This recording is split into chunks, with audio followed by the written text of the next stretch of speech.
So, this is a big room. Yeah, I should pull some of you Dutch ones from the back up front, but we'll leave you guys in the back. So, look forward to talking to you a little bit about the digital transformation at Philips. 126-year-old company. That's a picture of me. I was trying to get this, everyone's heard of a selfie, right? That's a Backy. I was trying to get it to trend. Didn't really work out, so hashtag Backy. That's in front of our command center at Philips, where we monitor all of our 10 business groups, social accounts, all of our media feeds, all of our online shopping activities, all of our CRM activities, looking constantly for trends or patterns or people that are doing great work or off-brand. Find a lot more off-brand stuff than anything. So how do you enable digital inside of a brand that's 126 years old, who's actually in basically its sixth iteration of itself?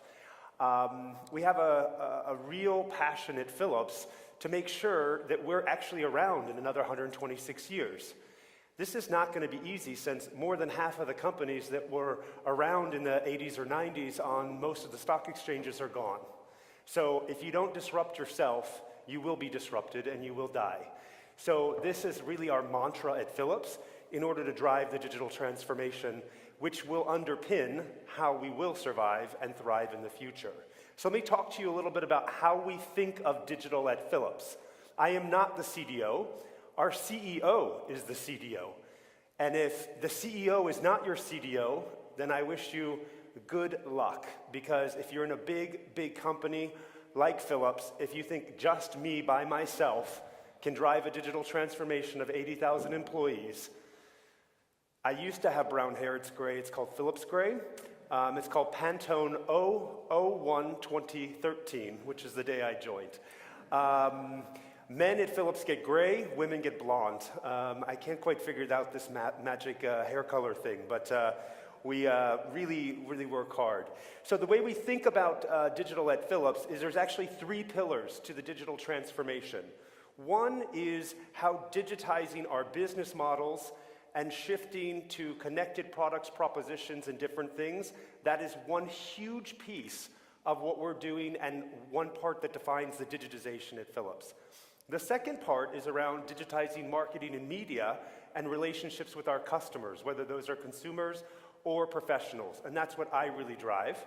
And then third is how digitization impacts the entire operation of the organization, whether that's in an enabling function like HR, whether that's the supply chain, whether that's finance, and actually all three have to work together end to end quite often. And like the other speaker was saying, that's where things get really bumpy. But we really team up and try to drive this across the whole company. So let me talk to you about some examples of how we're doing this in at least two of the pillars, and a change management mindset that we have used in order to drive this. So let's talk a little bit about that first pillar, which is around the shift from analog products to connected propositions. Then from connected propositions to new business models, what that means to the business. And then from new business models to digitizing marketing. All three of these things actually come together and change the shape, scope, and focus of our businesses and the way we organize, operate, and execute. So from analog products to connected propositions, how many people have ever had an ultrasound done? No one. Oh, I can't see hands. Hands. So about a year and a half ago, we created a product called the Lumify, which basically digitized the ultrasound experience onto an Android device, coming soon to an Apple device, in the palm of your hand. What we also did with the creation of the Lumify product and the ultrasound digitization is we actually introduced a new revenue model. Normally we sell the product to the hospital or we sell it to a doctor. Actually, this is actually a subscription model, which is a pay per month. Also, since this is portable, for emerging markets, people can take it out into rural areas and utilize it. So this created an entirely different business model for us to scale. And is, I think, a really great example in our B2B portfolio of digitization of a connected proposition, which introduces a new business model. In our consumer portfolio, we have a mother and child business, which is marketed under the name Avent, where we have connected thermometers, connected scales, connected monitors. We have baby bottles, which aren't exactly connected yet, but they will be. And rather than just having connectivity for connectivity's sake, we've connected it all to a platform called UGrow. And so we're building out a platform that connects everything in our portfolio, but is also open sourced for other people to come in and connect on that platform. And the reason we're connecting all of that is we want to help mothers and fathers manage and coach their children for the first 1,000 days of a child's life. So rather than selling a bottle, a thermometer, a monitor, if we can connect all this into an ecosystem, we can monetize and scale it very, very differently than the way we have in the past. Finally, it doesn't have to be connected. So how many people have ever bought a Philips shaver or received a Philips shaver for Father's Day? Okay, or Christmas. You get one of those maybe every 5 years, right? So what's the insight? Young men, in general, people are not shaving a clean shave like they used to. You see all the hipsters, I'm trying, but it's gray, but I still try. People aren't shaving. So what's the insight? And this is where Philips is really good at taking consumer insight and building new products and services. So we took a trimmer, which you see on the right, that's the one blade, and combined it with a shaver. Now, it won't give you a smooth shave, but it will allow you to get a fairly close shave, but also manage your beard or stubble in different ways. Different price point, different target market, but what's really interesting is if you look at the top of this thing, that's actually a blade. That blade has to be replaced every 1 month to 6 weeks. So instead of getting the shaver on the left every 5 years, we're now in the blade business, competing against our friends at Gillette. I'm sure they're not so happy about that. The interesting thing as well with this proposition, which is now also going to be connected, but it wasn't at the time, but it's also about business model disruption, that this moved us out of the electronics aisle in most retailers, smack into the aisle next to Gillette with shavers. Also with this, we launched an entire CRM program and subscribe module. And how many people have heard of Dollar Shave Club? And our little friends at Unilever who paid $1 billion for a couple million people? It's about getting customers and having a direct relationship. So really trying to scale and grow this. So it's not just about connected, and I tell you all of this because it actually lands on this. To reinvent the company in that first area, it is about thinking about the most valuable companies in the world. What do?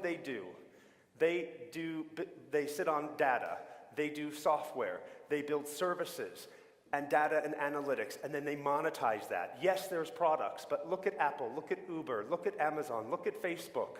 Platforms. Platforms that scale, platforms that you can monetize, platforms that then you have to connect with customers in a different way.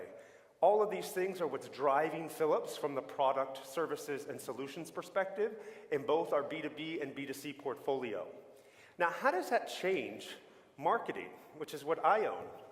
Well, when you sell a shaver every 5 years, and I just did a promotion on TV or in newspapers, around Father's Day or Christmas, I only had to do that twice a year.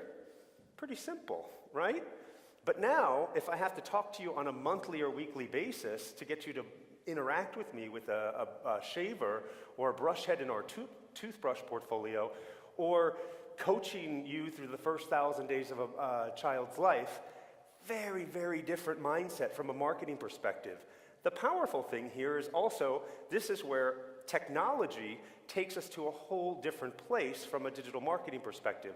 We can, interact and understand customer journeys, and we can build customer engagement platforms, and we can drive a very different type of relationship with a customer and distinguish ourselves so that customers want to have a relationship with a great brand like Philips. So let me talk to you just briefly about how we've done that. So I think one of the most important things to recognize in the consumer and the B2B market space is that the journey is no longer linear. People hop around all over the place, online, offline. How do you stay relevant and cut through all the clutter and noise? Making sure that you're present in every search engine, understanding that in certain markets, people search more on Amazon than they search on Google. different things in China from a behavioral perspective. How do you build up parts of your website in different markets where there's a lot of counterfeiting and fraud, where most consumers go to your website just to validate that the product is real before they go buy it in Tmall or something. So this is how we think at Philips, is that digital for us means making sure that the content or information is anywhere that a customer wants to consume information or purchase from us. Are we perfect? No, but we really are trying through technology and through content to enable this, and I'll talk to you a little bit about that.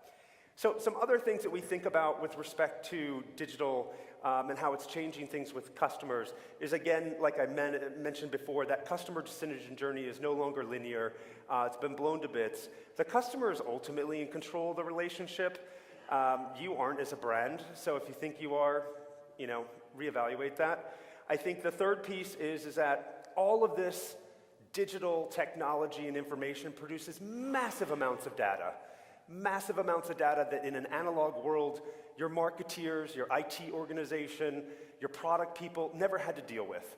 So if you aren't investing heavily in analysis and analytics and data, data's the new currency. If you can't understand it, then you can't monetize it.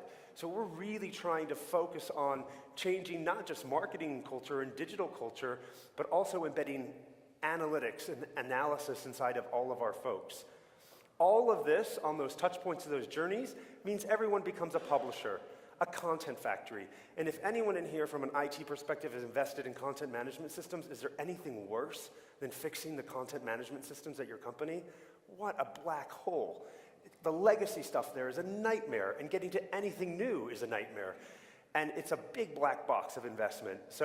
But you need content creation and systems in order to enable this. And then I think, finally, customer experience is being reset, not by what you're doing as a brand, but by Uber and by Amazon and by Apple. And those are the benchmarks that consumers and professionals expect. So if you aren't tracking to some of the leading companies from a customer experience perspective, people are just not going to think your brand is relevant. We've organized ourselves in a number of key topics and areas to drive capability. I don't have a tremendous amount of time to go into exactly how we do this, but we organize around driving traffic and acquiring customers. That's web, that's social, that's search. Conversion and selling, that's our e-commerce and e-tailing operations. And finally, in register and retain, which is around CRM, it's around ratings and reviews, it's around customer insight from voice of customer, and then a number of enabling things. And then I'll show you a picture of our crazy IT landscape. Love my IT group. Do we have another half an hour we could talk about that? No, we won't go there. So through the course of 4 years in this gray hair, we've enabled what we call the Philips integrated landscape.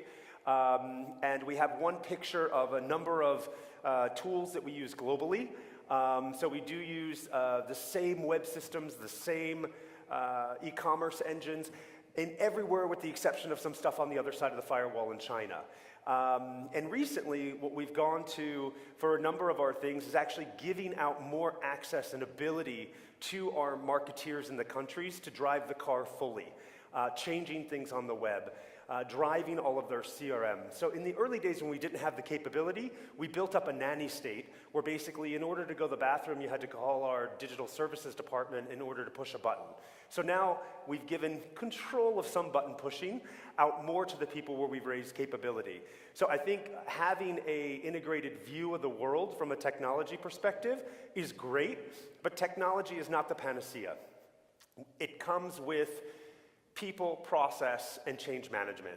If you think you can just put a tool out there, spend $1 million with Salesforce or Adobe, it's not going to change things unless you actually have the people that know how to drive the technology to enable change. What we did is we benchmarked across the world, and I love benchmarking and surveying. We looked across a number of key digital capabilities to see where we were back in 2013, 2014. And every year we'd run this survey. This is a rolled up view where we've invested in digital in some key areas from some key programs. We've really unlocked the change. Do we still have more work to do? Absolutely. I didn't mention I have 10 business groups, 5 B2B, 5 B2C. and 17 markets covering 100 countries. So, as you can imagine, making any decision involves hundreds of stakeholders, and moving them along is not a simple task. But we have made a lot of progress. So benchmark, measure, and try to step up. What we did is we created a number of programs to drive capability, and we parachuted in, this is like a Desert Storm kind of picture, and worked with our markets to deliver that technology, that change management, unlock people and resourcing. So we've probably unlocked about 400 resources in our markets over the past couple of years through this process. It is very decentralized with how we've unlocked this with our markets, because they own driving the change and driving acquisition and retention of customers. So a couple of key statistics on how we've done this. We had one big program where, basically we had 5,000 people roughly put on board this capability program. We had massive passport certifications required, which involved basically 135 different deployment projects across our businesses and our markets. We set KPIs, and I'll just give you a simple example. If you are a product, service, or solution and you're not on the first page of a search engine, you are not relevant. 95% of people don't go to the second page. And if you're not in the top 3, you're actually really not relevant. So very simple translation of KPIs so we could drive a change and get consistency around the world.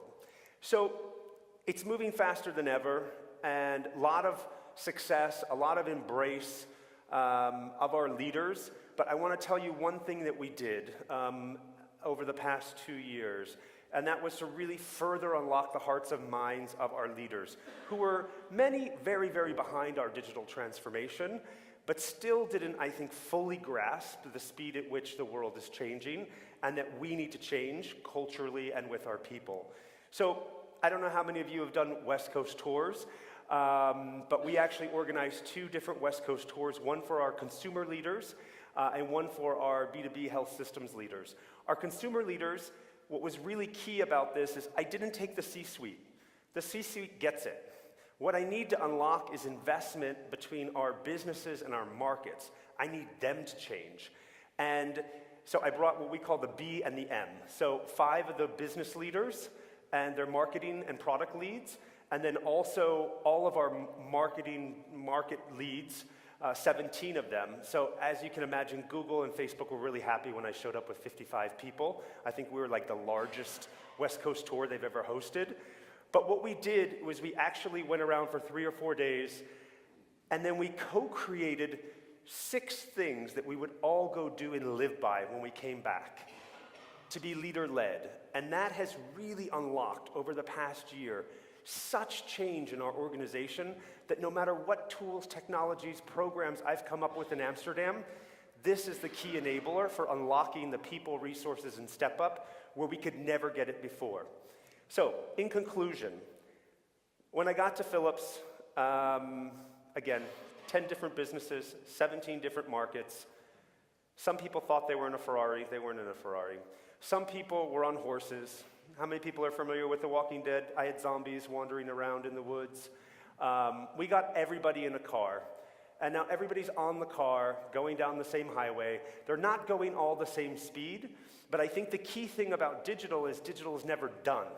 The highway just keeps getting added to. More kilometers getting put in front of us. If you don't have digital inside the DNA of your IT organization and agile, always on, co-creating, you don't have DNA inside your marketeers, you're not going to be able to manage the pivot. If you're still talking about how to step up in search engine marketing, you better get busy. The world has really changed with IR, VR, chatbots. All the things that didn't even exist 24, 48 months ago are now mainstream, and it's going to keep going like this. So I think you really must invest, not just in the technology, but in agile people and change management programs in order to be successful in digital. And I think that's been a bit of our success at Philips, but we're never done, and that's great. I thought I'd be done, but we keep going.